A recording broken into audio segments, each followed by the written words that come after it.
ज़ाहिर है आपकी वजारत भी ये सारी की सारी कोऑर्डिनेशन कर रही है, इस सूरत हाल को मॉनिटर कर रही है। जो सूरत हाल है वो हमने आवाम के सामने रखी, मगर आवाम में पैनिक है। कराची में भी है, बदीन में भी है, केटी बंदर में, दीगर इलाकों में इस वक्त पैनिक पाया जाता है। आप क्या कहिएगा इस हवाले से? जी शुक्रिया शाहजेब। देखिए, पैनिक जो है, जितना भी मैं और आप कहें कि ना करें लोग, ये एक फितरी सी बात है, ह्यूमन नेचर का हिस्सा है कि बंदा परेशान होता है, फ़िक्र होती है कि अपनी जान और माल की किस तरह हिफाजत की जाए। तो ये हमें भी समझना होगा और थोड़ा इसके लिए टॉलरेंस भी करना होगा, थोड़ी स्पेस बनानी होगी। लेकिन हमारा काम एज़ फेडरल गवर्नमेंट, जितना हम इस वक्त सपोर्ट और एडवाइस पहुंचा सकते हैं, और कोऑर्डिनेटेड अर्ली वार्निंग हमने यहाँ से इशू की है। मैं समझती हूँ सूबे ने बहुत अच्छी तरह इस्तेमाल किया है। बलूचिस्तान से ये बिपर जो है थोड़ा हट के सिंध की तरफ जा रहा है अब, तो उसमें, और ख़ास तौर से केटी बंदर तो इसने टकराना है ही है 15 तारीख के लिए। तो एवैक्यूएशंस तो हमने बहुत पहले से एडवाइस की थी, NDMA को हमने सिंध भेज दिया। वो कराची 2 दिन बैठे रहे बर वक्त, ताकि emergency operation centre, 5 core command, rangers, जितने भी सिविल और मिलिट्री हमारे रिस्पॉन्डर्स हैं, NDMA, PDMA, government of Sindh और हमारे सारे MPs ज़मीन पे मुंतकिल हों और मुतहर्रिक हों। सब इस वक्त लगे हुए हैं। CM सिंध ने इस पर कल से जो शुरू किए हैं नशरियात और अवेयरनेस, उससे बहुत फ़र्क पड़ा है। ज़ाहिर है एवैक्यूएशन और नकल मकानी बहुत ज़रूरी होती है। इस तरह के साइक्लोन में जी सारी दुनिया में पहला काम, हुकूमतें, बहुत तकलीफदेह होता है लोगों के लिए, लेकिन नकल मकानी ज़रूरी है।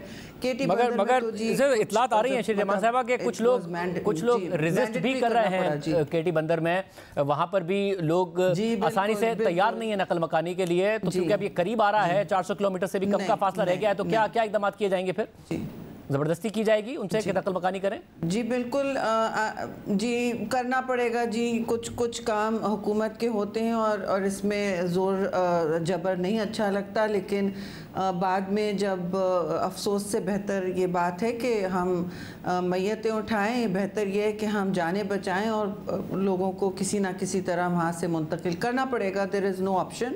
और अगर वो रेजिस्ट करेंगे तो फिर हुकूमत के इस वक्त डायरेक्टिव्स ये हैं कि नकल मकानी ज़रूरी है। जिन जिन इलाकों से कहा गया है वहाँ ज़रूरी है, और केटी बंदर में कोई दो राय नहीं है। इधर करना पड़ेगा। हमने सुबह तक का टाइम दिया है ताकि बिल्कुल सबको सेटल होने टाइम लगे। कोई, और ज़ाहिर है बीच बीच में लोग रह जाते हैं, ये पॉपुलेशंस हैं, ये लोग हैं, ये शहरी हैं, इनकी सोच, इनकी सब कुछ हमें सोचना पड़ता है, और एहसास के साथ थोड़ा एहतियात के साथ काम करना पड़ता है। तो एक पूरा दिन हमने छोड़ा हुआ है कि ऐसा ना हो।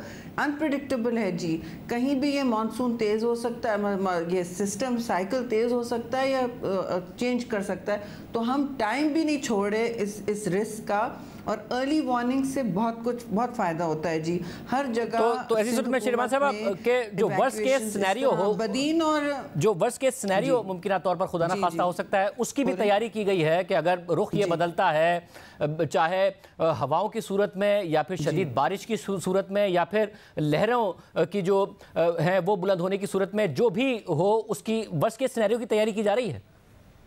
जी जो लहरें हैं वो काफ़ी बुलंद होंगी, और कराची को ख़ास हमने हिदायत की है कि कराची में इस वक्त हमारे 17 मॉडल्स हैं शाहजेब, जो हमें इंडिपेंडेंट सैटेलाइट्स के रीजन, यानी बैंकॉक हमारा सेंटर है एशिया पैसिफिक का, और दूसरे इलाकों से यूरोपियन मॉडलिंग हर तरफ से हो रही है।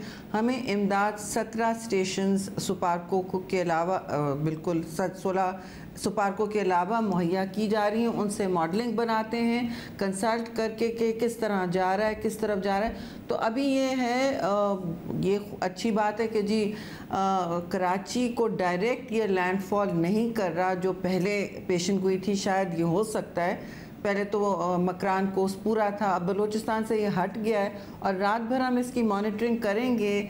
खुदा न खास्ता ये बड़े शहर को हिट करे, लेकिन अभी तक ये सिर्फ केटी बंदर को से टकरा रहा है, जो जिनके अब हम तो कहेंगे जी मलीर के भी इलाके, कराची साउथ जो है, यानी इब्राहिम हैदरी, जो माही गिरों के विलेजेस जहाँ हैं, उनको तो वैसे ही हम काफ़ी दिनों से कह रहे हैं हटें यहाँ से। फिर बहुत सारे लोग बेचारे हमारे माहीगीर दोस्त पहुंच जाते हैं क्योंकि उनके डेली वेजेस पे काम होते हैं, ये भी बात समझने की है। लेकिन अब सख्ती से आज तो मैंने कोऑर्डिनेशन सेंटर में, क्योंकि सब हर 3 घंटे जूम पे होते हैं, कोस्ट गार्ड से भी कहा है कि जी आप अब लोगों को पीछे धकेलें अगर वो निकलते हैं, क्योंकि जान है तो फिर उनकी ज़रिया माश होगा, इस तरह तो बाहर नहीं निकल सकते। और शेख साहबा एक आखिर में ये बात बड़ी अहम होगी कि ज़रा जो इन्फॉर्मेशन है वो मीडिया के थ्रू आवाम को बताई भी जा रही है, मगर क्योंकि जैसे जैसे तूफान करीब आएगा पैनिक बढ़ता जाएगा, तो इन्फॉर्मेशन का फ्लो कंसिस्टेंट हो, एक्यूरेट इन्फॉर्मेशन उन तक पहुंचाई जाए कि रुख क्या है, क्या वो तवक्को कर सकते हैं इस हवाले से। जी बार बार जी हम आज तो 2 दोपहर से ब्रीफिंग्स हमने की हैं।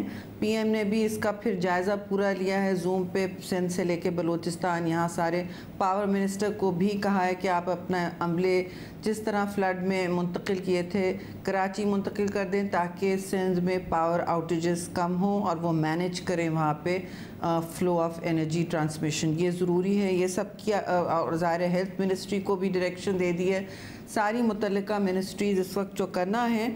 मैं ये कहना चाह रही थी कि देखिए कराची साउथ के भी इलाके वल्नरेबल हैं। अगर ठीक है कि स्टॉर्म अगर उनको डायरेक्ट अब नहीं हिट कर रहा, लेकिन तूफ़ानी बारिशें हो सकती हैं। 110 मिलीमीटर की पेशन गोई है कराची के लिए और 330 मिलीमीटर की पेशन गोई है ये जो 4 इलाके उमरकोट, ठट्टा, बदीन, सजावल, हैदराबाद, कराची, इवन सखर तक ये बलून तक इसकी हवाएं बलून कर सकती हैं। डस्ट स्टॉर्म्स भी चल रहे हैं।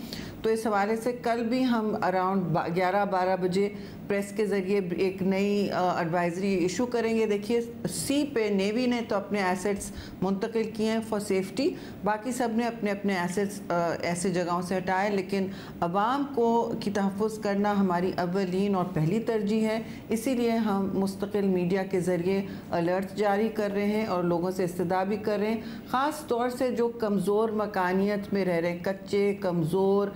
अब जैसे सी व्यू है, डायरेक्ट हिट नहीं होगा, लेकिन देखिए वेव्स आती हैं कराची में और उनको फिर अगर उनके पुराने या कमज़ोर या बोसीदा मकान हैं, उनकी खिड़कियां अगर कमज़ोर हैं या फिर सोलर पैनल्स ऊपर रैटल कर रहे हैं, सख्ती से फिक्स नहीं है, तो उनको फिर वहाँ से निकलना पड़ेगा, निकलना चाहिए। और वॉलंटरी इवैक्यूएशन शुरू हो गए। डोर टू डोर लोगों से इस्तदा की जा रही है कि प्लीज़ आप यहाँ से 1-2 दिन के लिए, 18 तक हमारा रेड अलर्ट रहेगा, वैसे भी हम आपको करते रहेंगे इत्तला। और गुजारिश ये है कि जो हुकूमत कह रही है, हुकूमत सिंध, हुकूमत बलूचिस्तान और फेडरल गवर्नमेंट जो आपको कह रही है, ताउन करें, ये आपकी सेफ्टी के लिए है और आगे जाके हम आपसे फुल ताउन करेंगे आपको वापस घरों तक पहुंचाना, लेकिन आपने खुद से घरों पे नहीं पहुंचना है। जिन जिन इलाकों को की नकल मकानी हुई है, उन्होंने खुद से वापस नहीं लौटना है। जी।